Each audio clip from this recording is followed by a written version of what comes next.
I would play that like in Christian settings, saying, I have a song, and I didn't understand why I didn't get any applause. Why were the Christians mad? I mean, isn't that exactly the core of the gospel, that we're just sick of the way things are, and you know, Jesus, why don't you just come back and fix it? But yeah, I guess I missed something. I'm the only one who saw that translation of the Bible or something. But anyways, I am Paisley Yankolovich. Thank you for coming tonight. And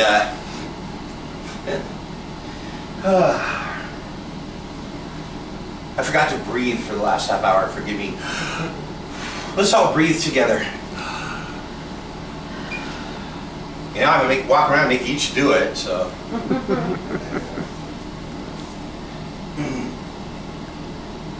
I'm about to have a career milestone. Next year will mark a decade of this debacle.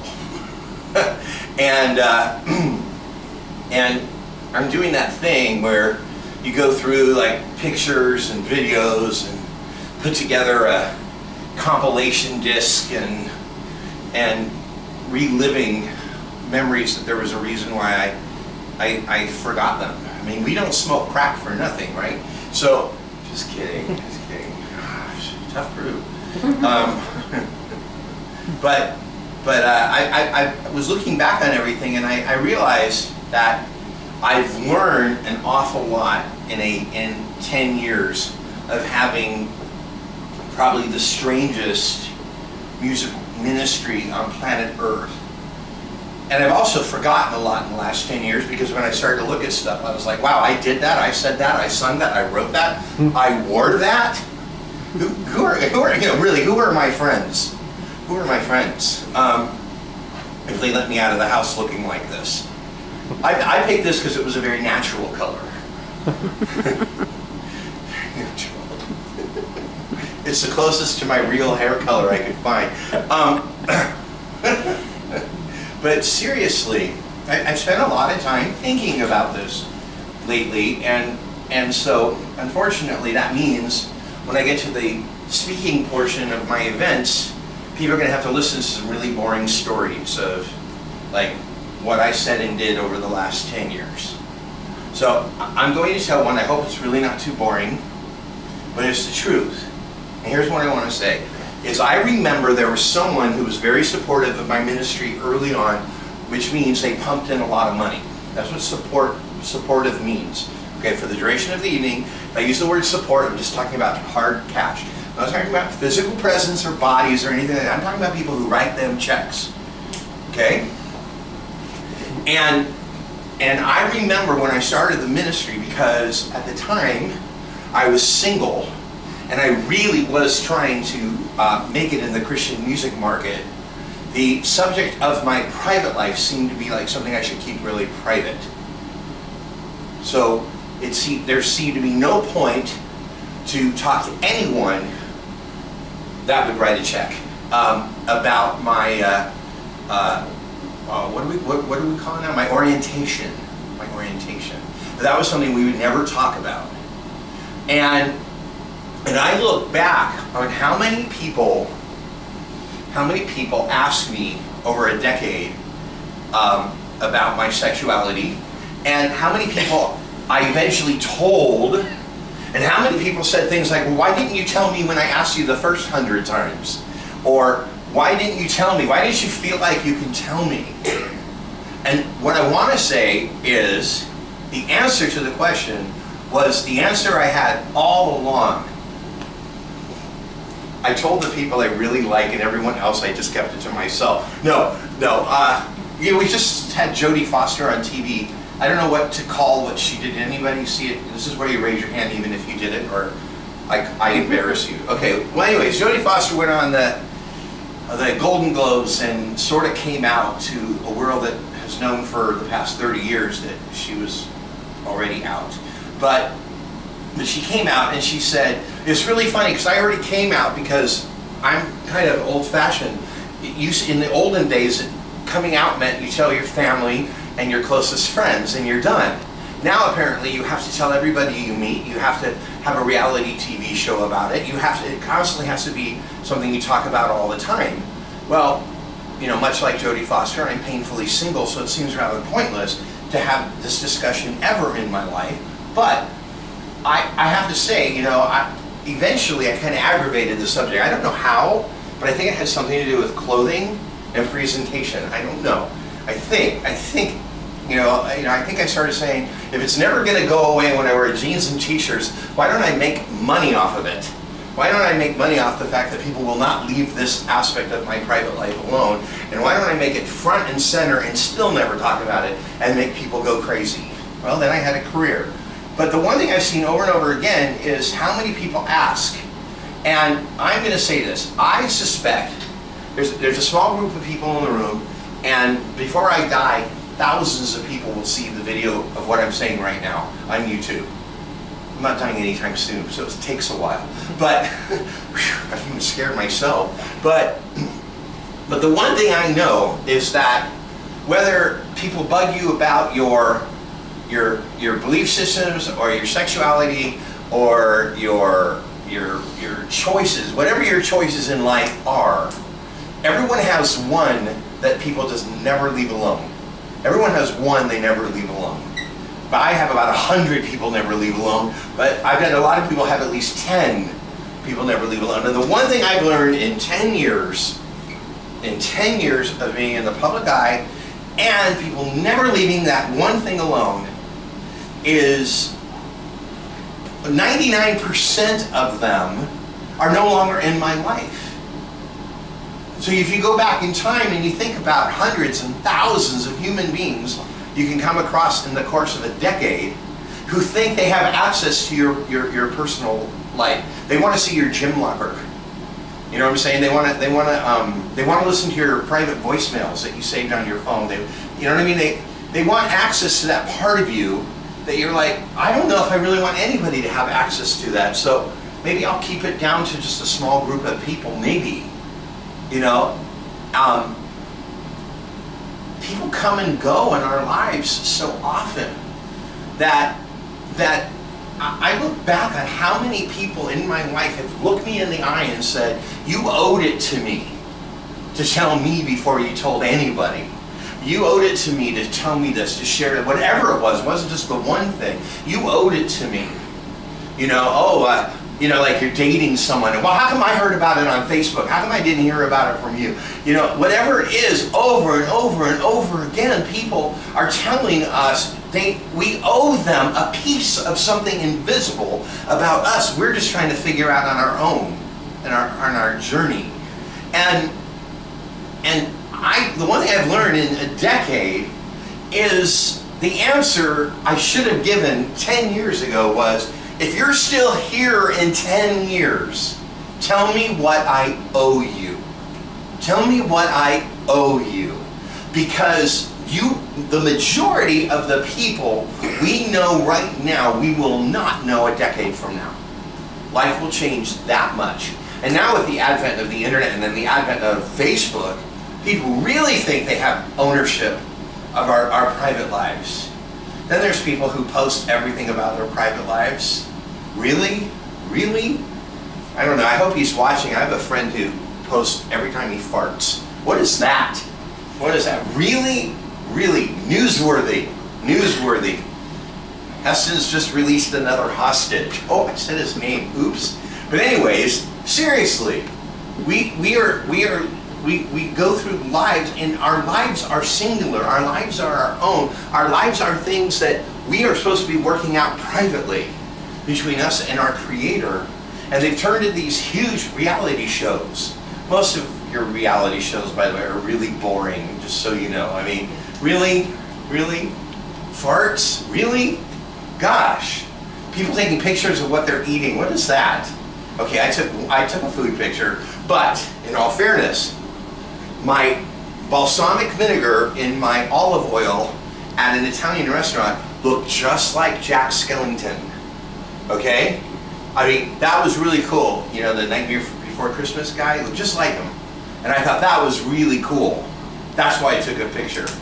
I don't think I put it on Facebook though. I don't know. I didn't go as far, but you know what? Maybe I will. Maybe maybe people do want to know what my food looks like. Should I take a picture while it's on the plate, or should I turn the camera when it's in my mouth? And in 10 years, I've learned that there are constants and there are fluctuates.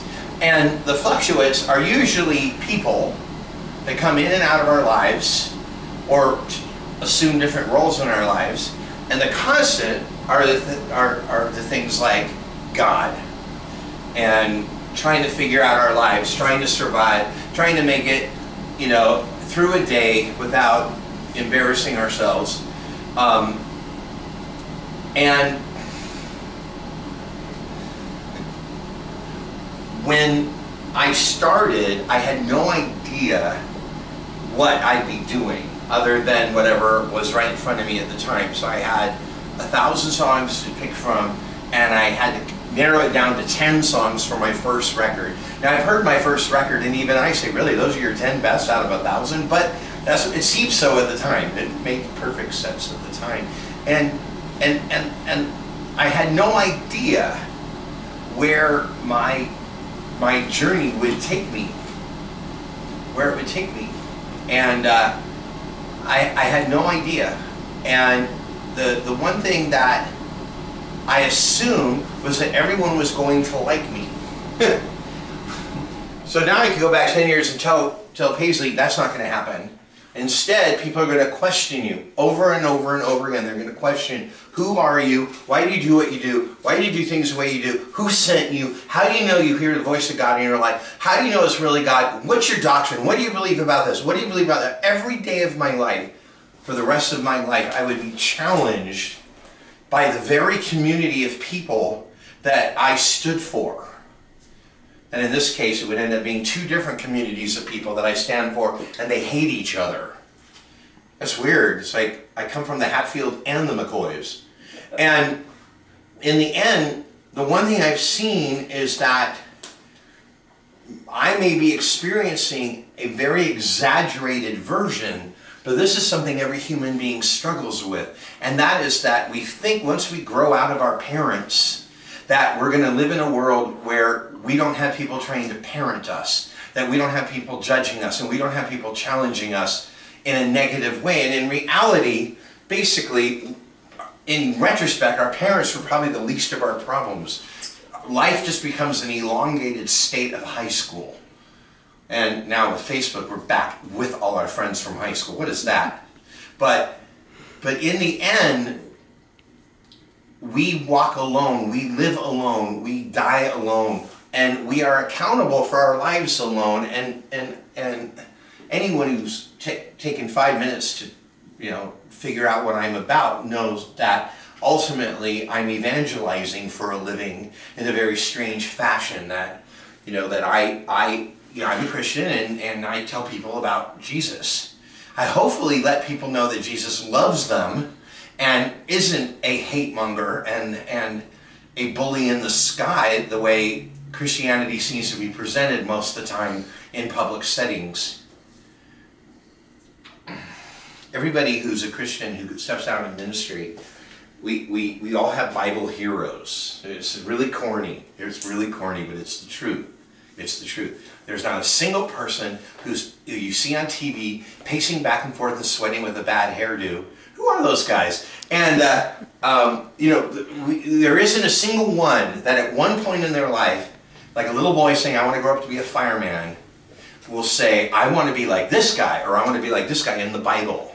And I've always identified with John the Baptist because John the Baptist dressed weird, he ate weird, he acted weird, he pissed everybody off, he said the same things over and over again. The only one who really liked him was Jesus, and he died before he got old enough to get a bunch of wrinkles. So I always dug this guy. I always dug him. But the truth is what I liked about him most was that he had a very singular ministry. His goal was to tell everybody he saw that they needed to prepare the way for the Lord in their lives. That's what he said. Prepare ye the way of the Lord and make his way straight for you. You know, it's like he said it over and over and over and over and over and over and over again. That's all he ever said. That's all he ever did. Yeah, he baptized people. And as an aside, He wasn't the first. People think he was the first, but that was an old practice. That was an old practice. And, but he was the thing that came right before Jesus came in people's lives. He was the thing that came right before. And I always think that the perfect minister is the one who causes people to be agitated, to be confused, to be curious, to be frustrated, maybe a little angry, and certainly after about an hour and a half of this rhetoric, pretty much tired of hearing the same thing over and over again. But they walk away forced, and I mean that, forced to consider Jesus. They're forced to. That's what I think is the beauty of any believer who has taken whatever their gifts are and used them to the glory of the Lord. And it's funny because I'm going to use In-N-Out Burger as a positive, but just so you know, I won't eat a Chick-fil-A. So, but having said that, I just remember In-N-Out Burger having scripture, you know, John 3:16 at the bottom of their French fry bowl. And I always thought that was very clever because I think it's annoying to stand out on the street and pass out tracts. I think that bothers people. But, you know, you got to write something on their French fry bowl. You know, thanks for choosing In-N-Out Burger. Why don't you try Jesus? I thought it was pretty clever stuff myself. I always thought they're forcing every single person who eats those French fries at least one time to think about something they wouldn't be thinking about normally while they're eating French fries. And I've always thought that if every Christian did something clever, creative, innovative, original, in my case fabulous, to cause people to think for a second about something they're not normally thinking about, then they'd be successful. Because the one thing that the human animal likes is to think. We like to think. We like to be challenged. We like to be challenged and we like to disagree. So God bless you. Hate Jesus all you want, but I just shoved him in your face for an hour and a half. And you can't take that away. And I know that some of this stuff is so repetitive that it goes over and over and over again. I run into people all the time, and you know, that have seen me perform one time, and they'll say, it's a wicked, wicked web I weave from this wicked, wicked world. I went, I remember that night. I remember how many times when I did that song, I remember people kind of going, that's catchy, you know? And I was like, you know, these guys are going to walk out. They're gonna go out. They're gonna all of a sudden talk about a movie, and one of them's gonna make a joke about Paisley. Go, it's like a good movie, you know, and it's gonna get stuck in your craw forevermore. That's the beauty of doing something creative and unique and original and innovative, because people like it or hate it. They think about it, and the human animal likes to be respected enough to be presented with something worth thinking about, as opposed to just being preached at. Preaching is really easy. I do all the talking, you people shut up, and then I pass around an offering plate and get your cash, and then you get to escape. But what are you really going to think about? Well, what I'm going to leave you with is, I don't have to say anything as a punchline. That's what's so great, because there's been so much to think about. I was watching Ed, who's, you know, suffered through me over 100 times now, and I saw the thinking going on. I saw thinking, you know, and you know what? It's not bad. It's not bad to be thinking. We call things thought-provoking, and that's a compliment. Go see a movie. I didn't really like it, but it sure was thought-provoking. I saw the Al Gore. Wasn't he president for a day? I saw his movie on global warming. Now, anyone who knows me knows that, first off, that's probably the only time in life I've said the words Al and Gore in a sentence, or global and warming in a sentence, but I went and saw his movie on global warming, and I have to tell you, it was thought-provoking. And I walked away and I went, I have to admit, I was never bored, because I was thinking the whole time. And let's be fair, if I'm thinking all the time, well, I'm kind of experiencing my own nifty the whole time. Because when we're in our brains, we love the way it feels, because we feel very alive and very focused. And the only thing I'm going to say is, like John the Baptist, I have a wonderful job where I get to say to people every day of my life, because let's be fair, if you look and act like Paisley, people get in your face. You know, most of it's positive now. I have to admit, there were years where it wasn't positive, but most of it's positive now. But people still get in my face, and I still say, so does that make you think about, I don't know, Jesus? You know, have you thought about Jesus? Have you ever opened the Bible and read this for yourself? Read this for yourself. I was on Facebook last night, and someone here in Phoenix who's really very, very big in helping the gay youth in Phoenix thought it made perfect sense on his Facebook page to take ChristianMingles.com, which is a Christian dating site, and you take the link and you put it on your Facebook, then it has a nice big picture of, of their web page and stuff. And then he wrote, are you effing kidding me? This is the lamest, stupidest thing. Like, I'll just go online and God'll connect me with my mate. And I don't usually get into Facebook scuffles, ever. If I don't go on your page and judge what you put on ever, if I don't like it, I just, I move on, I like everyone's music videos. I love when people find on YouTube, stuff from the 70s, and cute animal pictures. But I don't judge what people put up. I said something. I said, you know what? I said, we need love too, brother. We need love too. And it's nice to have a place where like can find like. And then I said, without all the cock shots. and all of a sudden, well, there was that wave again. You go on to any of the websites where these boys are meeting their future mates, and the sites are covered in pornography ads. And I'm not criticizing, but I'm saying it is kind of refreshing to go on a website where you don't see genitals, when you're trying to go set up a coffee date. And so I said that, and I set off a maelstrom of response on this guy's page.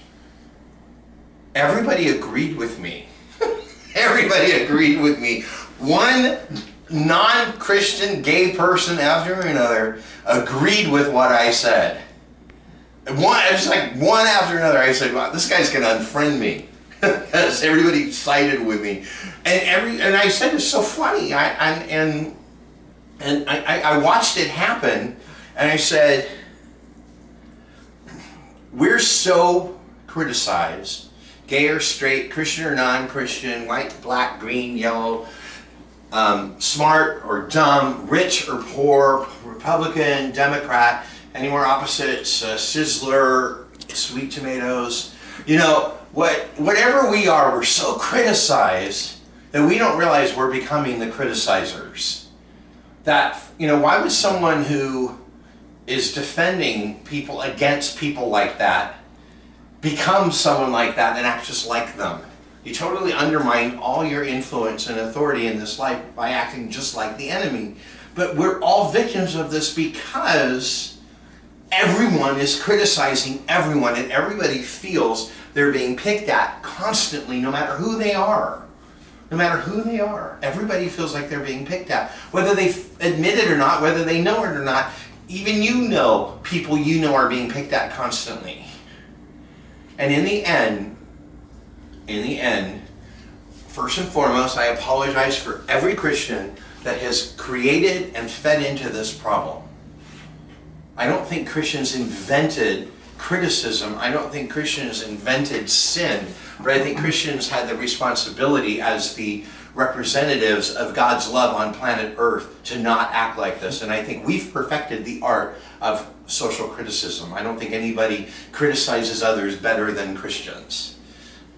And I apologize for that. I will also say that doesn't mean Jesus is like that, and it doesn't mean that there aren't really great Christians. If you meet any, introduce me to them, because they're probably the ones that would dig what I'm doing. But hence the good Christians in the room. All right, that felt weird coming out. But the one thing is that we are still created by a Creator, and we still have been given a provision of salvation and restoration and reconciliation in Christ. And I've done my job by spending an hour of life, taking an hour of life away from other people by being thought-provoking.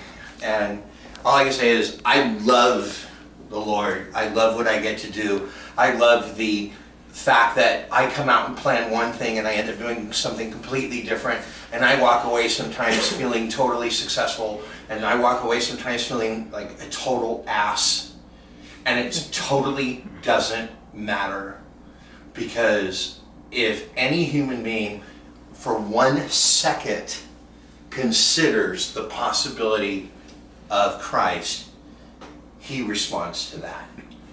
That's amazing. I have great job security in that. I feel like he covers my ass nightly, and it needs to be covered. Thank you all very much for being here tonight. If you all applaud, I'll do an encore. And there will be no expletives in it. Unless you want to hear bullshit again. I'll leave it on your voicemail. I am